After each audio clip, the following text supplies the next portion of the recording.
wabarakatuh. Yang terhormat dosen penguji UKIN Universitas Muslim Nusantara Al-Wasliyah PPG dalam jabatan Angkatan 2 tahun 2021. Perkenalkan, saya Amelia Arnes SPD, mengajar di SMPN 31 Si Junjung yang beralamat di Jorong Liambang, Nagari Langki, Kecamatan Tanjung Gadang, Kabupaten Si Junjung, Provinsi Sumatera Barat. Pada hari ini, Rabu 18 Agustus tahun 2021, saya akan melaksanakan praktik pembelajaran untuk uji kinerja PPG dalam jabatan Angkatan 2 tahun 2021 di kelas 9 SMPN 31 Si Junjung. Mohon masukan, kritik, dan saran yang membangun agar terjadinya perubahan proses pembelajaran saya ke arah yang lebih baik. Atas perhatiannya saya ucapkan terima kasih. Assalamualaikum warahmatullahi wabarakatuh.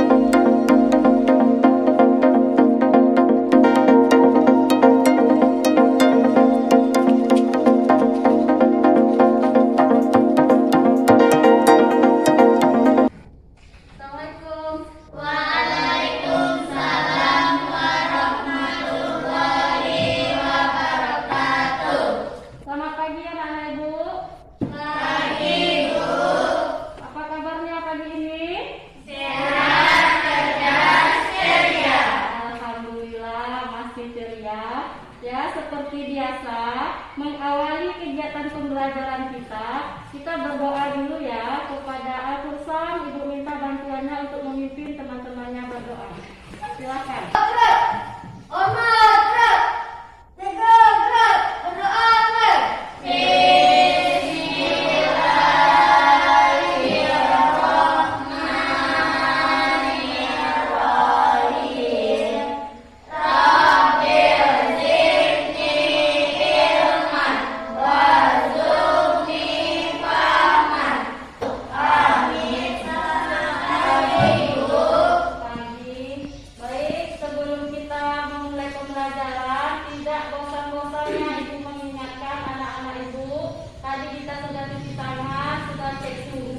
Kemudian maskernya tolong selalu dipakai. Silakan anak-anak ibu memakai hand sanitizer yang sudah disediakan.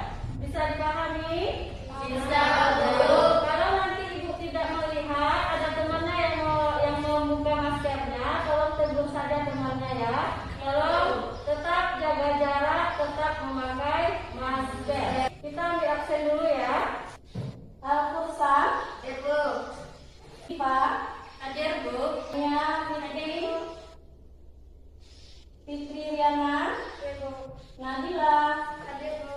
Nadia, hadir Bu. Naila, hadir Bu. Mary, Tani Yudia, hadir Bu. Rezi Helmeza, hadir Bu. Ya Fitri, hadir Bu. Seli Alfiani, hadir Bu. Kita mengawali kegiatan kita dengan menyanyikan lagu wajib nasional seperti biasanya. Nah, untuk kesempatan kali ini kita akan menyanyikan lagu 17 Agustus. Kepada Revi Helmeza diminta bantuannya untuk memandu teman-temannya dalam menyanyikan lagu wajib. Teman-teman mohon untuk berdiri.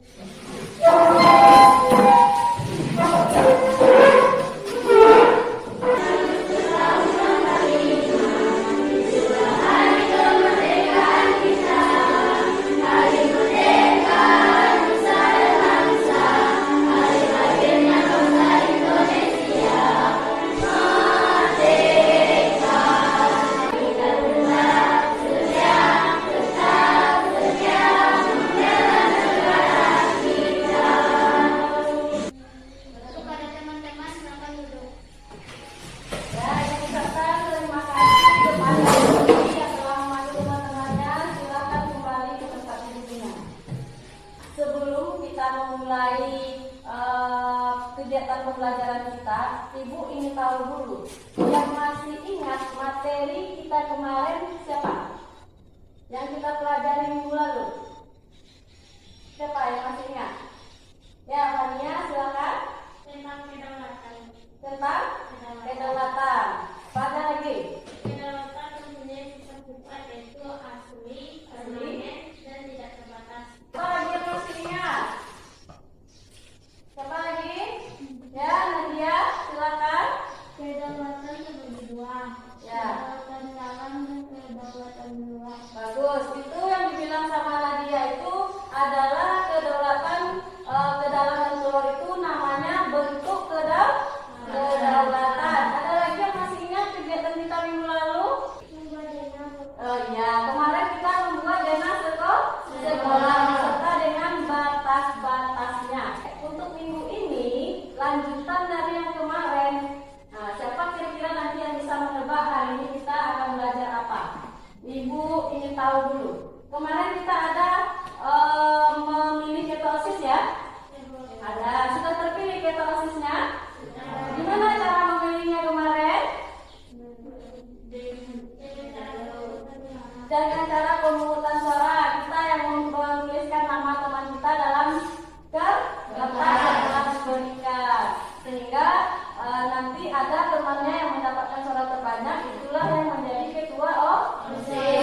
Kejadian seperti itu tidak hanya terjadi di sekolah, ada juga di nagari, ada di kabupaten, ada di kota, bahkan ada untuk level nasional. Itu apa namanya itu? Ya, bagus. Namanya pemilu. Nah, jadi hari ini kita akan belajar salah satunya itu tentang pemilu. Kalau kemarin kita belajar tentang kedaulatan secara umum. Untuk hari ini kita akan belajar tentang kedaulatan di Indonesia. Silakan lihat ke depan. Kalau kemarin baru tentang membahas kedaulatan saja, ya.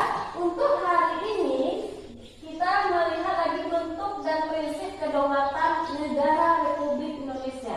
Kalau kemarin bentuk secara umum ada ke dalam, ada keluar.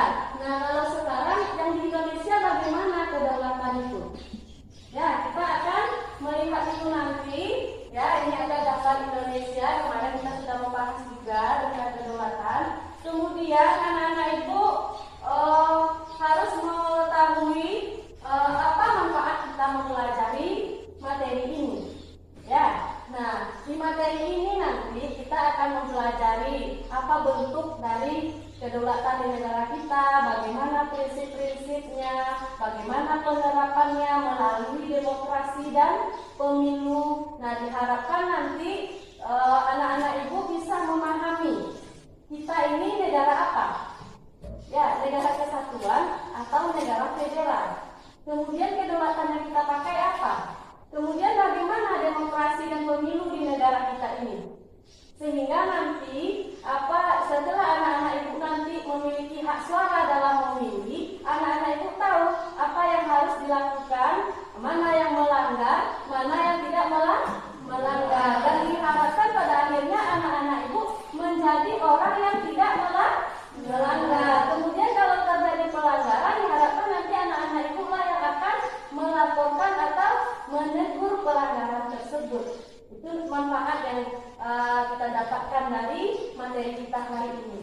Kemudian KD kita masih sama dengan yang kemarin. Apa KD-nya, Fania?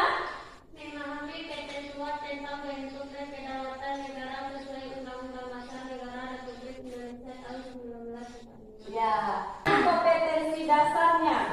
Kemudian untuk tujuan pembelajaran kita, yang tujuan pembelajaran kita untuk hari ini ada 5. Mulai dari sikap apa yang harus dimiliki oleh anak-anak ibu, pengetahuan apa yang akan didapatkan oleh anak-anak ibu, keterampilan apa yang akan dimiliki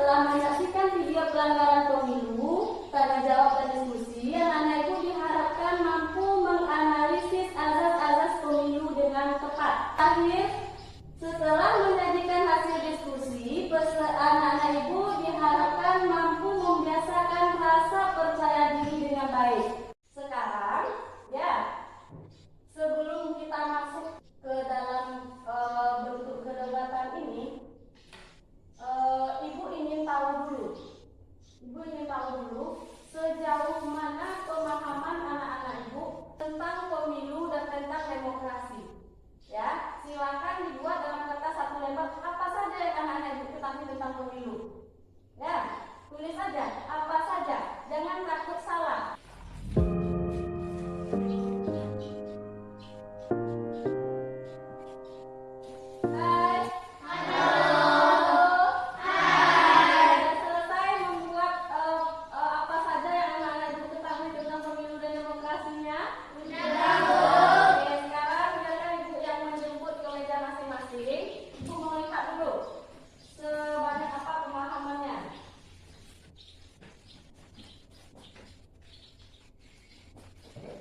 Pemilihan oleh Negari setiap 5 tahun sekali, pemilihan presiden, pemilihan DPR, MPR, ya. Ketua BPN, kalau ketua BPN nggak kita pilih langsung ya, yang dipilih langsung hanya wali Negari. Kalau juga kita yang memilih ya. Ada modal dasarnya, pemahaman awalnya, hanya saja masih sangat minimalis ya, masih sangat minimalis. Untuk itu ibu inginkan anak-anak ibu buka dulu bahan ajar. Coba dibaca dulu sedikit materinya, bahan ajar beserta buku teksnya, silahkan dibaca ya, tentang prinsip dan bentuk kedaulatan, tentang demokrasi.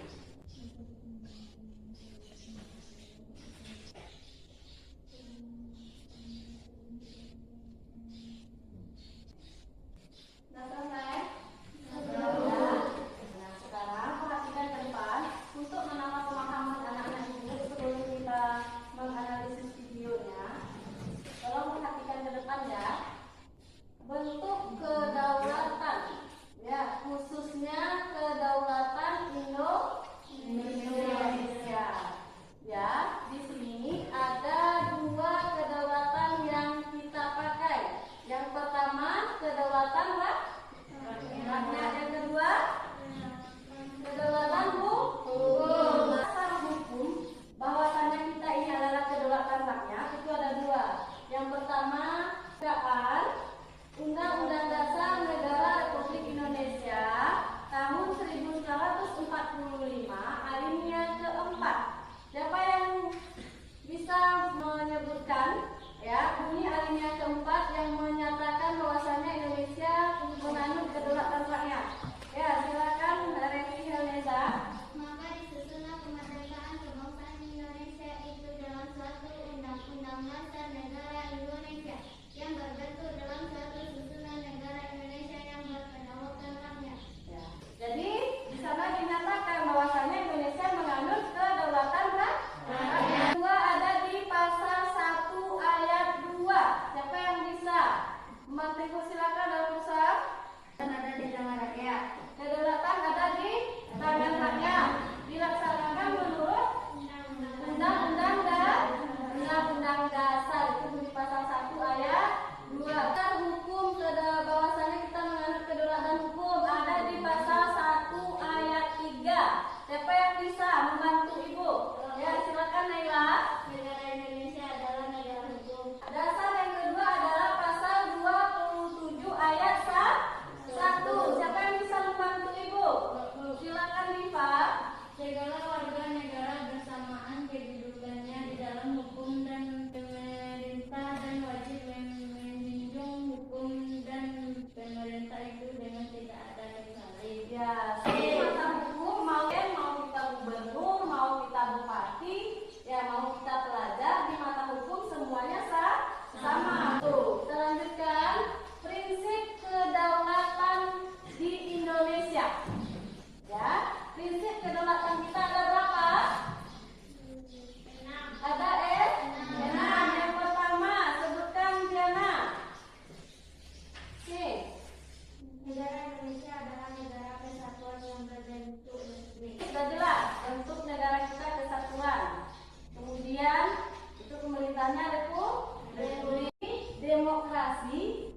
pada dasarnya sejalan dengan apa yang namanya kedaulatan rakyat sendiri. Perbandingan demokrasi.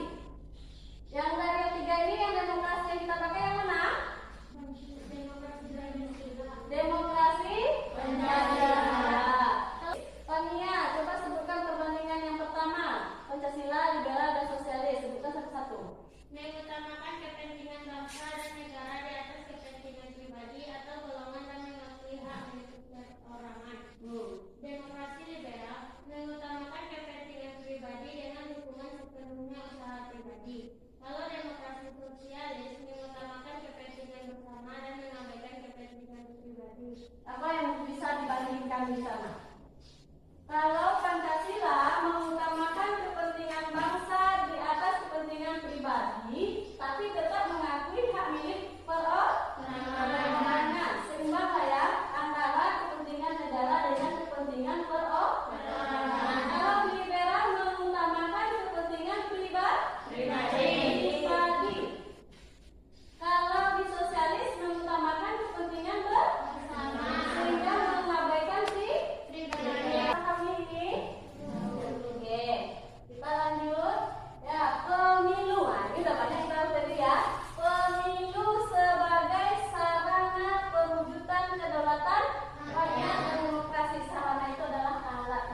Jadi untuk melaksanakan kedaulatan rakyat itu tercermin dalam pemilu.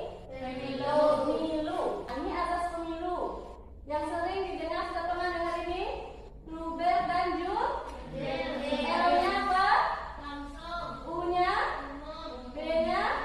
R-nya? Jujur. Deal?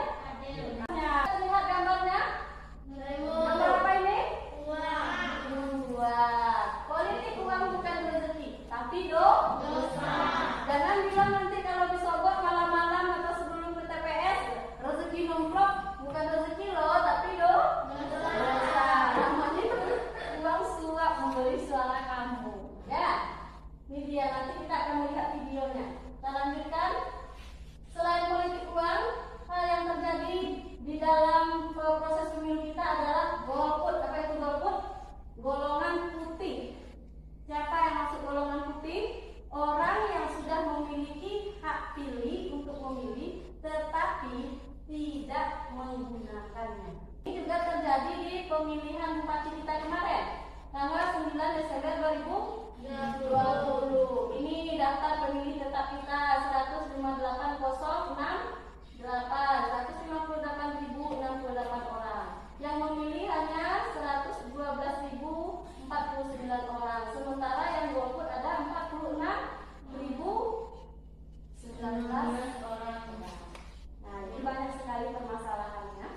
Kita lanjut. Akan dilihat videonya nanti. Ini ada video tentang pelanggaran pemilu. Saksikan dengan baik. Kemudian karena setelah ini Ananda akan menganalisis video. Yuk simak berbagai temuan dugaan pelanggaran yang terjadi di pemilu tahun 2019. Pelanggaran teknis dan administrasi. Menurut Ihsan Maulana, peneliti konstitusi demokrasi kode inisiatif, lembaga yang tergabung dalam koalisi masyarakat sipil, paling banyak pelanggaran ditemukan pihaknya ialah di sektor pelanggaran teknis dan administrasi. Ihsan menyebutkan di laman cnnindonesia.com terdapat 204 temuan DPT terdaftar pemerintah yang tidak terpasang di TPS, 93 temuan keterlambatan pembukaan TPS, 20 temuan surat tertukar dan rusak, ada pula 9 temuan surat yang kurang, 5 surat suara yang tercoblos, dan 6 temuan mengenai TPS yang ditutup tidak tepat waktu. Politik uang. Nah, ini praktik politik uang atau yang biasa kita sebut sebagai serangan fajar yang selalu menjadi isu hangat menjelang pencoblosan.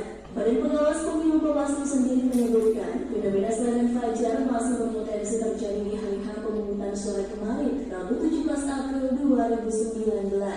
Benar saja beberapa kasus mahar politik yang baru saja terjadi dan terkuat oleh Bawaslu dan polisi. Hal tersebut dimuat dalam laman kadar.id dengan judul "Imbas Serangan Fajar Saat Masa Tenang Pemilu 2019". Pertama yang terjadi di Ponorogo, Selasa 16 April 2019, Bawaslu Ponorogo menyita uang dari tangan 15 orang yang diduga akan menyebar pecahan serangan fajar. Lalu di Bogor, Kopassus Kota Bogor mencium jalannya praktik politik uang dilakukan sejumlah caleg di Jawa Barat menjelang pencoblosan pada Rabu 17 April 2019. Surat-suara tercoblos. Pemeriksaan ulang PSU TPS 28 Desa Kambuni, Kecamatan Tunjung Gereja direkomendasikan oleh Bawaslu Kabupaten Serang. Bukan tanpa alasan, hal ini dilakukan karena petugas menemukan ada indikasi pelanggaran terhadap 50 surat suara tercoblos, seperti yang dimuat di laman news.detik.com. Lalu tercoblos 10 kali. Salah satu kecurangan ditemukan panitia pengawas pemilihan Panwaslu atau Bawaslu Aceh, yaitu ada saksi di satu TPS di Aceh Utara yang mencoblos hingga 10 kali. Komisioner Panwaslu Aceh hal ini kepada wartawan Kamis 12 April 2019 yang dilansir dari news.detik.com menyatakan di TPS 97 Makam Kuning, saksi Panwas dan Panlok ada 2 Panlok dan 3 Panwas itu melakukan pencoblosan lebih dari 1 kali. Saksi itu ada penduduk setempat dan keluar desa, bahkan ada 10 kali melakukan pencoblosan. Selain itu, kecurangan lain di Banda Aceh ditemukan Panwas, yaitu penggunaan form C6 atau surat undangan yang dipakai bukan oleh pemilik asli. Jadi, formulir C dipalsukan gitu guys, agar dapat mencoblos. Itu dia kembali temuan dugaan pelanggaran pemilu tahun 2019. Sudah selesai melihat videonya. Nah, coba kita pada tahap menganalisis. Ya, apa yang akan dianalisis Bu? Ini Ibu panggil dengan LKPD, nanti sudah ada di sini pertanyaan apa yang harus anak-anak Ibu jawab. Jadi silakan dijawab dengan teman kelompoknya nanti. Untuk kelompok kita kondisikan saja sesuai dengan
durasi. Oke, malam, siang, pagi,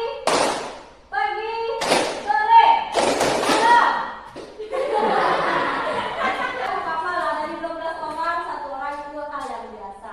Oke, siapa yang mau tampil untuk menampilkan hasil diskusinya? Silakan angkat tangannya. Siapa yang mau? Ini ya, silakan. Kelompok apa ini tadi? Kelompok ada aturan kita dalam berdiskusi. Ya, yang pertama, setiap anak peserta didik itu anak-anak ibu harus menghargai pendapat temannya. Mau benar atau salah nanti biarkan temannya berbicara dulu, dengarkan dulu sampai selesai. Setelah itu kalau mau disanggah nanti silahkan. Kemudian kalau ingin bertanya atau ingin berbicara angkat tangan.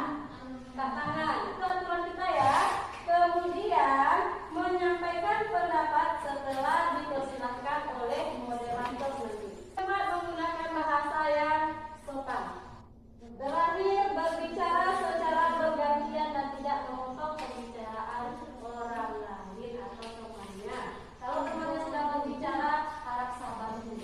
Ya, bisa dipahami? Nah, silakan kelompok pemilu untuk menampilkan hasil diskusinya. Waktu dan tempat silakan.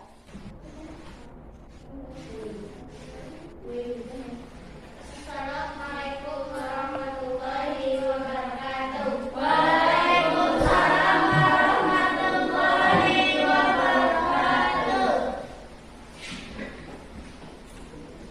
Terima kasih kami ucapkan kepada Ibu dan teman-teman yang telah memberi kesempatan kepada kami untuk menampilkan hasil diskusi kami. Perkenalkan nama saya. Perkenalkan kami dari kelompok pemilu beranggota 4 orang.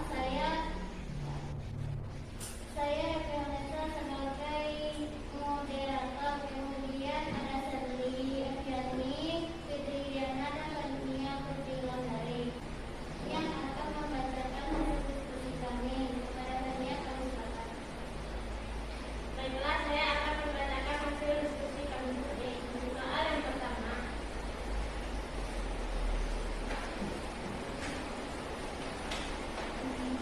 Kenapa pelonggaran pemilu bisa terjadi? Jawabannya, karena masih banyak rakyat yang tak tahu aturan atau rakyat yang tahu aturan tapi tidak dilakukan. Sehingga akibatnya rakyat itu melakukan pelanggaran. Seorang yang dipilih tidak tepat atau tidak bagus untuk dididik. Soal yang ketiga, upaya yang bisa dilakukan untuk agar pelanggaran pemilu tidak terjadi. Kita tahu dengan aturan dan dilaksanakanlah dengan baik. Soal yang keempat, asas pemilu apa saja yang telah dilanggar pada pemilu yang dilanggar adalah langsung dan sendiri. Bentuk pelanggaran yang kedua adalah menjadi uang. Asas pemilu yang dilanggar adalah bebas, adil, dan jujur.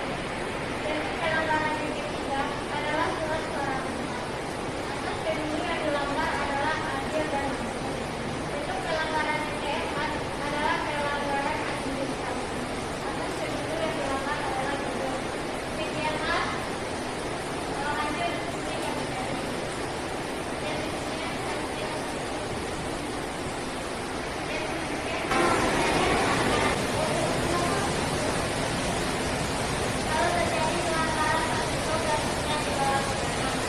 kalau terjadi pelanggaran pemilu, apa yang harus kita lakukan? Kepada siapa kita harus mengadu atau melapor? Baiklah, saya akan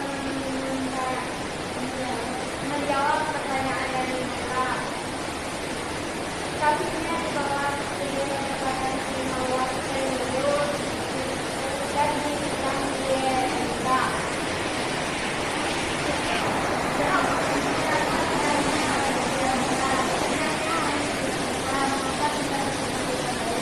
Karena menuntaskan pemilu adalah wewenang Mahkamah Konstitusi, kita harus melaporkan ke pihak berwenang. Selain pihak yang berwenang, kepada siapa kita harus mengadu? Kita bisa mengadu kepada orang tua yang ada di sekitar kita untuk bisa membuat laporan.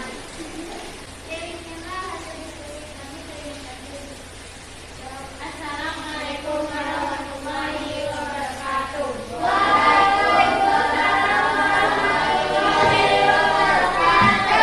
Mengucapkan terima kasih kepada kelompok pemilu yang sudah mau tampil, juga terima kasih kepada anak-anak ibu yang sudah berani untuk bertanya. Walaupun ada yang masih malu-malu, ada yang belum bertanya, ibu harapkan nanti di pembelajaran berikutnya semua kita bertanya, semua kita diharapkan untuk mampu berkontribusi dalam diskusi kita ini. Kemudian kalau sudah berdiskusi di kelompok kecilnya, melihat tadi semuanya sudah berdiskusi sehingga semua tugasnya sudah selesai. Hanya saja untuk diskusi dalam kelompok besar masih ada beberapa yang belum aktif, tapi tidak masalah. Itu bisa kita perbaiki lagi untuk pertemuan-pertemuan berikutnya. Yang mengharapkan semua anak-anak ibu aktif nantinya. Bisa? Baik. Sekarang KPD kamu itu akan ibu kumpulkan. Nah, tadi itu kan baru nilai kelompok. Sekarang ada untuk nilai individu namanya. Masing-masing kamu akan menganalisis kasus. Kasusnya masih seperti yang tadi, tapi ini dalam bentuk artikel. Silakan anak-anak ibu buat jawabannya nanti di belakangnya. Hasil analisisnya. Buat namanya ya nak ya. Namanya? Ini namanya.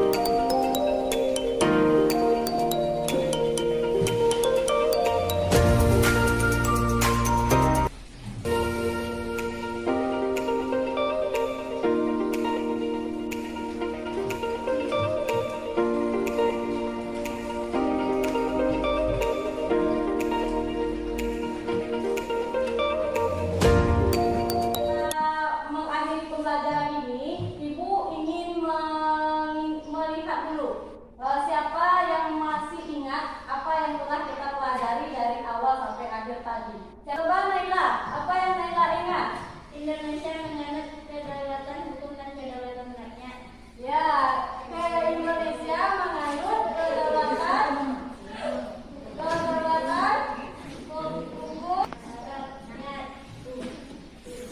Ya, kedaulatan hukum dan kedaulatan rakyat. Apa yang kalian ingat dari yang kita pelajari tadi?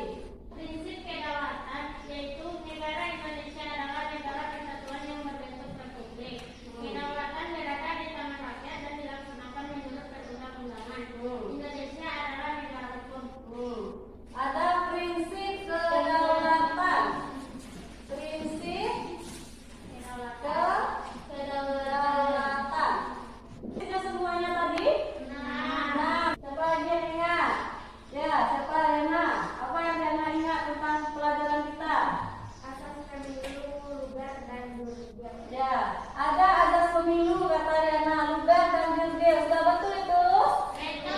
Betul. Apa itu lugar dan jurdil? Ada azas pemilu. Azas pemilu. Nah, kemudian apa lagi yang kita pelajari tadi? Devia, apa yang Devia ingat? Apa yang Devia lakukan tadi? Apa yang dilaksanakan dalam pelajaran tadi? Menganalisis pelanggaran pemilu. Ya, menganalisis pelanggaran pemilu. Siapa lagi? Eli? Diskusi pelanggaran pemilu. Iya, kita juga dalam analisisnya melakukan diskusi pelanggaran pemilu. Nah, ada satu materi lagi. Ada nggak anak ibu yang ingat tentang ini? Siapa yang bisa? Keputusan diambil dengan musyawarah mufakat. Musyawarah mufakat. Kalau yang di liberal apa tadi? Keputusan diambil dengan suara Suara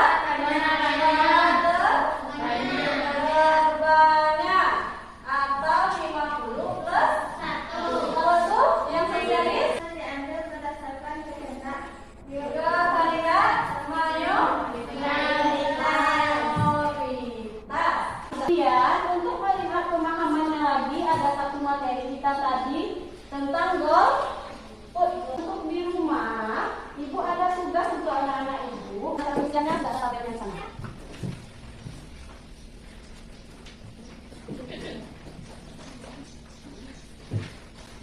Mengucapkan